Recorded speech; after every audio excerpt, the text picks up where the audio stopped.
Intermittent fasting is a topic that I am asked about almost daily. So I am excited to give you my information on intermittent fasting and also some very specific tips on how to maximize the benefits that you can get out of this way of eating. I am Stacy Seslowsky, a functional nutrition dietitian with Heal from Food. Thank you for being here today. So to provide some background, intermittent fasting is when you cycle between times of feeding and times of fasting. Now, every person is different, but it takes at least 12 hours to get into a fasted state. So some people will consider intermittent fasting where you fast for 12 hours and then you eat for the other 12 hours of the day. However, many people think that that isn't even adequate because you don't even know if you're getting into a necessarily fasted state in that 12-hour period. So some people will take it to the next level where you fast for 14 hours and then eat for the other 10 hours.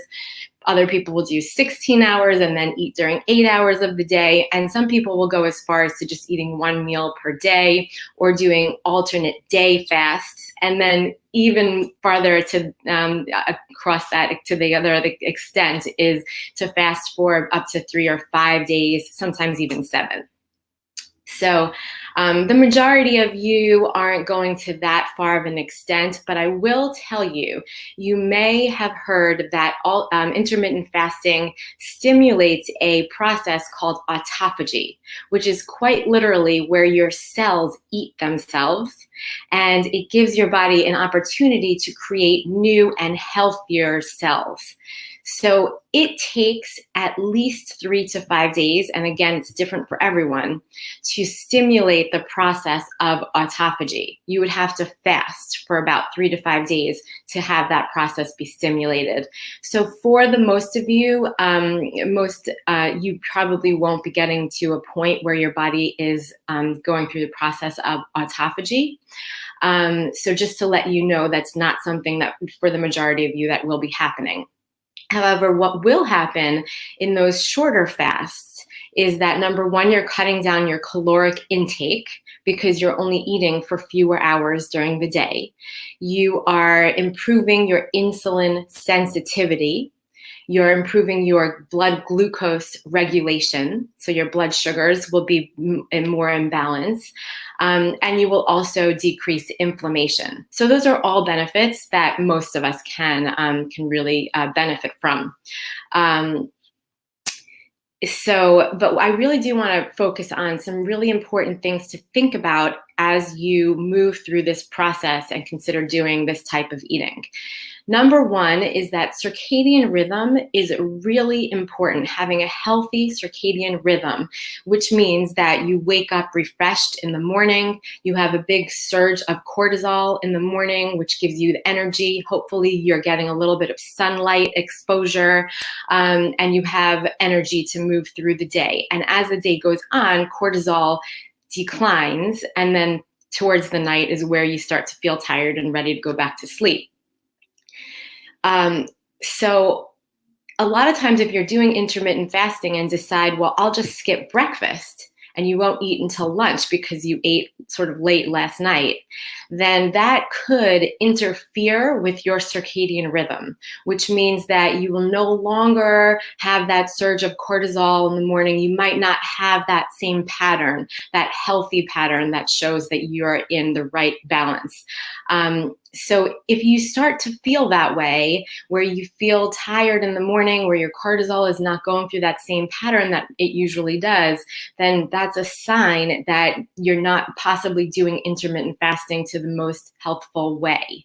I would recommend shortening the hours in the night that you eat. So finish eating earlier in the evening and try to eat breakfast by 10 a.m. if you want to keep a healthy circadian rhythm.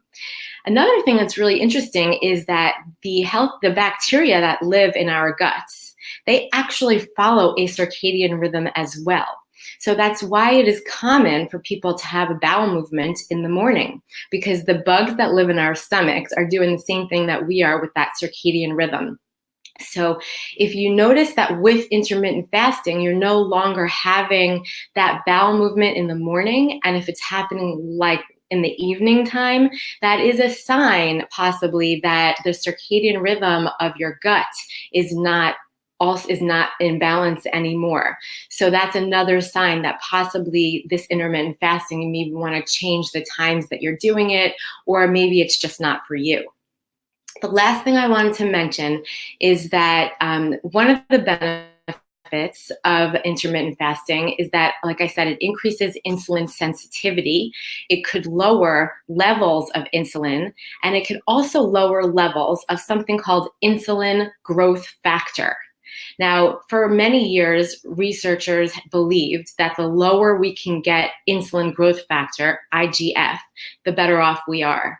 What we're finally learning is that just having it lower is not necessarily the most important thing. The most beneficial thing is actually having it cycling between times of low and then times of higher.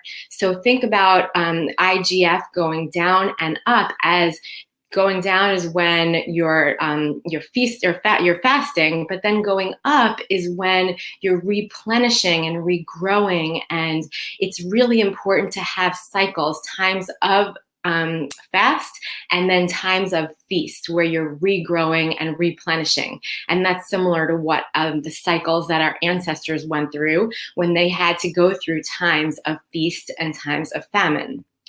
So I think that, just to summarize really quickly, number one, try to keep your intermittent fasting to hours where you can eat breakfast by about 10 a.m.